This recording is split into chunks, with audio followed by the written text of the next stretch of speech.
DNA को genetic material prove करने के लिए अगला एक्सपेरिमेंट है ट्रांसडक्शन एक्सपेरिमेंट। ठीक है, ट्रांसडक्शन एक्सपेरिमेंट हर्शे और चेस ने दिया था।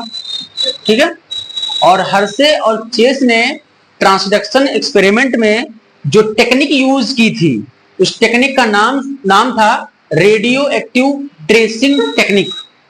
रेडियो एक्टिव ट्रेसिंग टेक्निक, इसका फैक्ट क्या है इसका?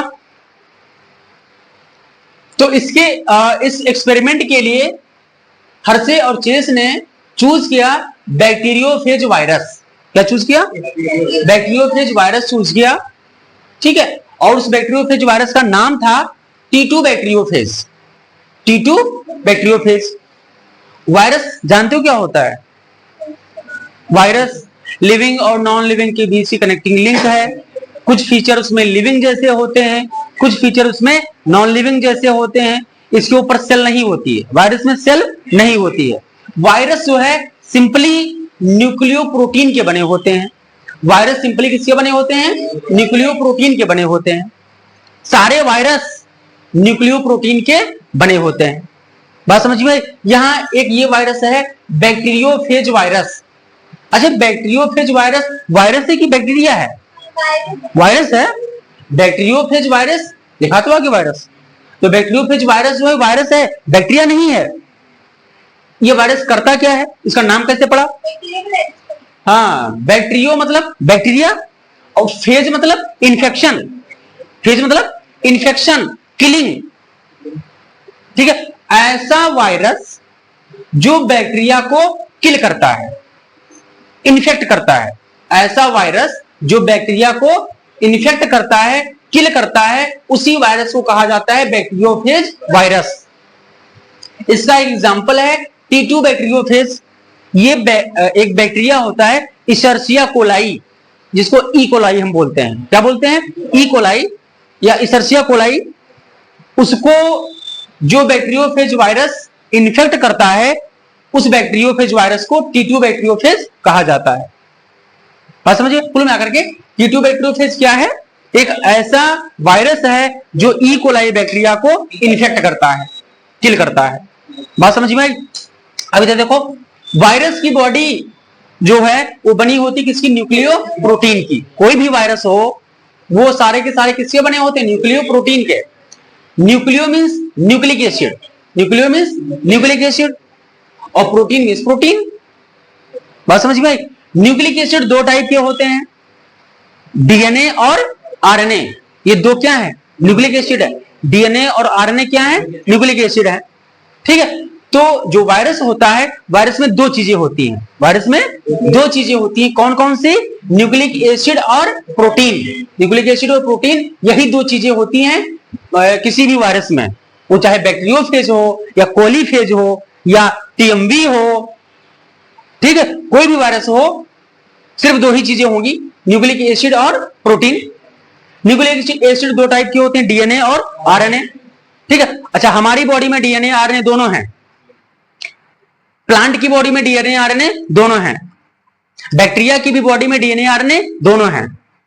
ठीक है, लेकिन वायरस की बॉडी में या तो डीएनए होगा या तो आरएनए होगा। ध्यान रखेंगे, दोनों न्यूक्लिक एसिड एक साथ जो है वायरस में नहीं पाए जाते। वायरस में प्रोटीन तो होगी होगी, और न्यूक्लिक एसिड के नाम पर कोई एक होता है, या तो डीएनए होगा या तो आरएनए होगा। ठीक है, और ये जो T2 बैक्टीरियोफेज है या कोई भी बैक्टीरियोफेज वायरस हो, उसमें डीएनए होता है। क्या होता है? डीएनए होता है। क्लियर है? अब इधर देखो, फैक्ट इसका क्या है? जो डीएनए है उसमें फास्फेट पाया जाता है। डीएनए में फास्फेट एक एलिमेंट है ना, फास्फोरस। फास्फोरस क्या है? एक एलिमेंट है। तो डीएनए में फास्फोरस पाया जाता है। ठीक है, और फास्फोरस के दो आइसोटोप हैं। फास्फोरस से क्या है? दो आइसोटोप हैं, P30 और P32। ये दो आइसोटोप हो गए। आइसोटोप तो पढ़ा है ना, जिससे एटॉमिक नंबर सेम हो और एटॉमिक मास डिफरेंट हो, उसको आइसोटोप कहते हैं। तो एटॉमिक नंबर दोनों का 15 ही होगा, लेकिन मास नंबर दोनों का चेंज हो गया, तो ये आइसोटोप बन गए। ठीक है, तो यहां पर फास्फोरस है, इसके दो आइसोटोप होते हैं, P30 और P32। P30 आइसोटोप नॉर्मल होता है। P30 आइसोटोप क्या होता है? नॉर्मल होता है। और P32 आइसोटोप रेडियो एक्टिव होता है। P32 आइसोटोप क्या होता है? रेडियो एक्टिव होता है, मतलब अल्फा बीटा गामा का इमिशन करता है। अच्छा, जो रेडियो एक्टिव एलिमेंट होते हैं उनको ट्रेस करना आसान है। रेडियो एक्टिव एलिमेंट को क्या करना है? ट्रेस करना आसान है, फाइंड आउट करना आसान है, इसीलिए रेडियो ट्रेसिंग टेक्निक का यूज किया गया था इसमें। बात समझ में? दूसरा है प्रोटीन की बात कर लें। एक तो इस वायरस में डीएनए है, डीएनए के बारे में समझ लिया, और दूसरा क्या है? कंपोनेंट, प्रोटीन है। तो प्रोटीन में देखो होते तो बहुत सारी चीजें हैं प्रोटीन में, से कार्बन भी होगा, हाइड्रोजन भी होगा, ऑक्सीजन भी होगा, नाइट्रोजन भी होगा, लेकिन कुछ प्रोटीन में सल्फर होता है, कुछ प्रोटीन में सल्फर भी होता है। बात समझ में? तो सल्फर की बात करें तो सल्फर के भी दो आइसोटोप हैं। सल्फर के भी क्या है? दो आइसोटोप है। S32 जो कि नॉर्मल है, और S35 जो कि रेडियो एक्टिव है। S35 क्या है? रेडियो एक्टिव है। ठीक है, तो हमें इसको ट्रेस करना है। ये जो ट्रांसडक्शन एक्सपेरिमेंट है इसमें हमें P32 को ट्रेस करना है क्योंकि रेडियो एक्टिव है, और S35 को ट्रेस करना है क्योंकि रेडियो एक्टिव है। इसलिए इसका टेक्निक का यूज नाम क्या होगा? Radio active tracing technique. बात समझ? अब जो है हर्शे एंड चेस ने एक्सपेरिमेंट स्टार्ट किया। एक्सपेरिमेंट में सबसे पहले ये जो बैक्टीरियोफेज वायरस है इसका कल्चर करवाया। बैक्टीरियोफेज वायरस का क्या करवाया? कल्चर करवाया। देखो ये बैक्टीरियोफेज वायरस होता है, इसकी शक्ल बताते हैं, ऐसी होती है। ये है बैक्टीरियोफेज वायरस। कहां बनाया? कहीं ना कहीं तो पढ़ा ही होगा। बैक्टीरियोफेज वायरस है, ठीक है। इसमें दो चीजें हैं, ये अंदर डीएनए मॉलिक्यूल है और बाहर प्रोटीन कोट है। अंदर क्या है? डीएनए मॉलिक्यूल है और बाहर क्या? प्रोटीन कोट है। तो ये डीएनए हो गया, ठीक है, और ये हो गया प्रोटीन कोट हो गया। अब सबसे पहले हर्शे चेस ने इसका कल्चर करवाया। कल्चर का मतलब जानते हो क्या होता है? कल्चर है? हाँ, खेती। ये बोला ना किसी ने, सही है। कल्चर मतलब खेती, खेती मतलब उगाना। जिस लैंग्वेज में तुम समझ रहे हो उसी लैंग्वेज में हम समझाते हैं, ठीक है, उगाना, ठीक है। तो बैक्टीरियोफेज वायरस को उन्होंने कल्चर करवाया, मतलब ग्रो करवाया, ठीक है, ग्रो करवाया। खेती में क्या करते हैं? जैसे थोड़ा सा सीड डालते हैं और बहुत सारे प्लांट हम तैयार करते हैं, है ना। यहां पर भी बैक्टीरियोफेज वायरस है, इसको किसी सुटेबल मीडियम में डालेंगे, ठीक है, और बहुत सारे बैक्टीरियोफेज हम क्या करेंगे? तैयार करवाएंगे। बात समझ भाई? तो सबसे पहले क्या करवाया? देखो इसका हमने कल्चर करवाना है। तो यहां पे देखो कल्चर इन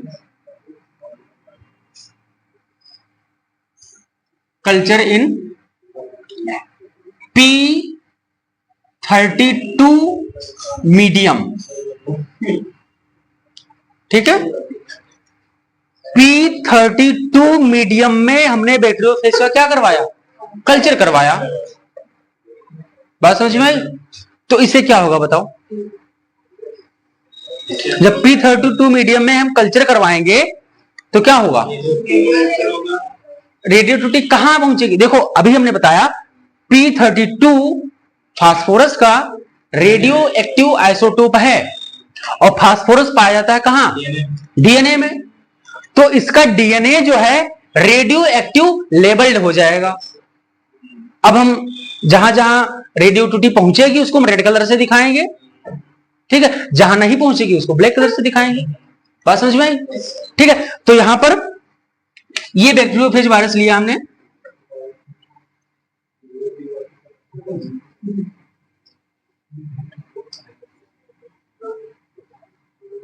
बैक्टीरियोफेज वायरस हो गया ये,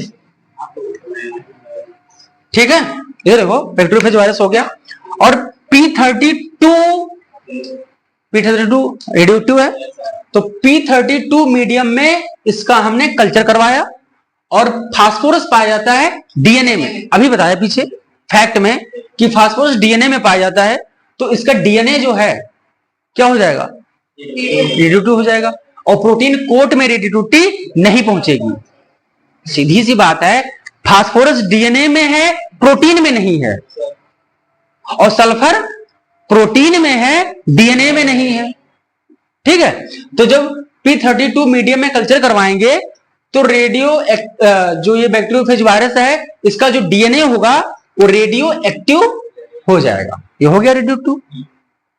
ठीक है, अब इधर दूसरी तरफ इसका हमने कल्चर करवाया, culture in S35 medium. S35 medium में हमने कल्चर करवाया, तो sulphur S35 radio active isotope है सल्फर का, तो और सल्फर प्रोटीन में होता है, डीएनए में नहीं होता है। ठीक है, तो इसका जो प्रोटीन कोट है वो रेडियो एक्टिव हो जाएगा। ये देखो प्रोटीन कोट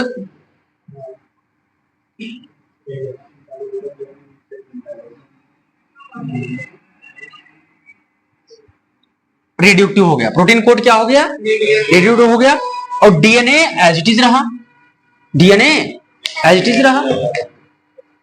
नहीं समझ पाए? देखो यहां ये समझ रहे हो ना, यहां रेडियोएक्टिविटी कहां पहुंची, डीएनए में, यहां रेडियोएक्टिविटी कहां पहुंची, प्रोटीन कोड में। क्यों?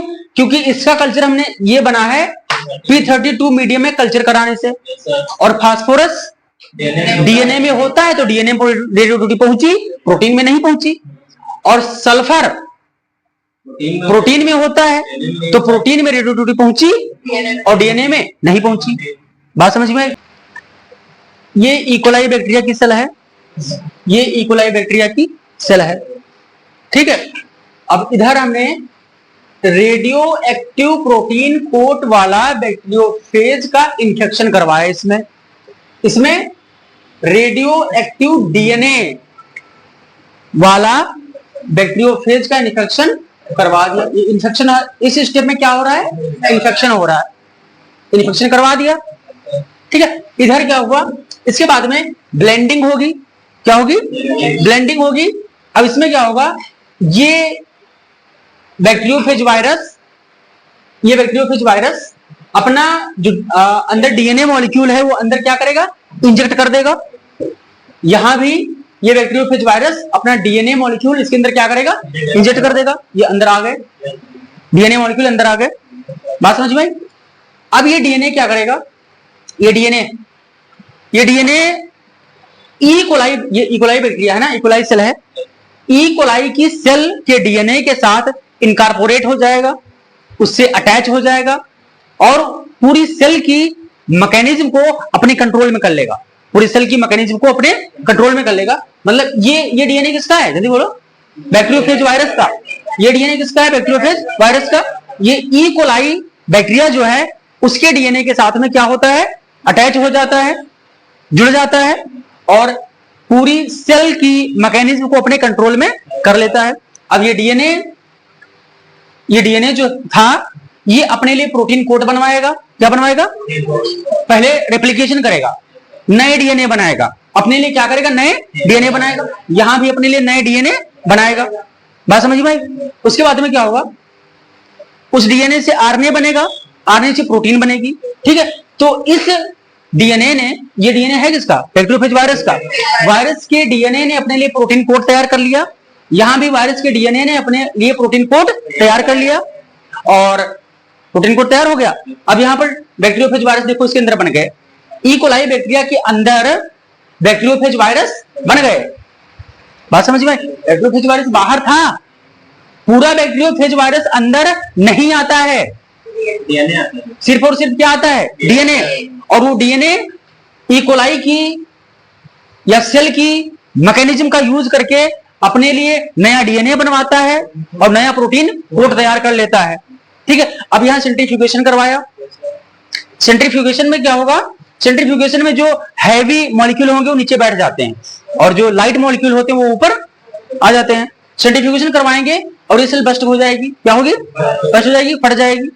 बात समझ में आई? ठीक है, और ये बैक्टीरियोफेज वायरस बाहर आ गए, बैक्टीरियोफेज वायरस क्या आ गए, बाहर आ गए। ठीक है, यहाँ देखो बाहर आ गया और यहाँ बाहर आ गया। अब इन बैक्टीरियोफेज वायरस, ये बैक्टीरियोफेज वायरस क्या है, ये अगली जनरेशन आ गई। ये क्या थी, ओल्ड जनरेशन, ये क्या थी, ओल्ड जनरेशन, और ये क्या हो गई, न्यू जनरेशन। तो न्यू जनरेशन के जो बैक्टीरियोफेज वायरस बने उनकी टेस्टिंग की गई। यहां पर जब न्यू जनरेशन के बैक्टीरियोफेज वायरस की टेस्टिंग की गई तो इस केस में प्रोटीन कोड को रेडियो एक्टिव लेबल किया गया था, और न्यू जनरेशन के बैक्टीरियोफेज वायरस में इस जगह पर रेडियो एक्टिविटी दिखाई नहीं पड़ी। इसका मतलब यह हुआ कि प्रोटीन जो है बाहर ही रह जाता है, न्यू जनरेशन में ट्रांसमिट नहीं होता।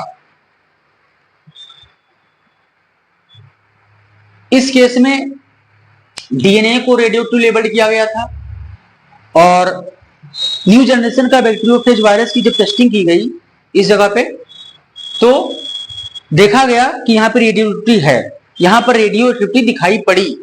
इसका मतलब यह हुआ कि डीएनए अगली जनरेशन में ट्रांसमिट हो गया, क्योंकि यहां पर डीएनए को रेडियो एक्टिव लेबल किया गया था। इससे प्रूव होता है कि डीएनए जेनेटिक मटेरियल है।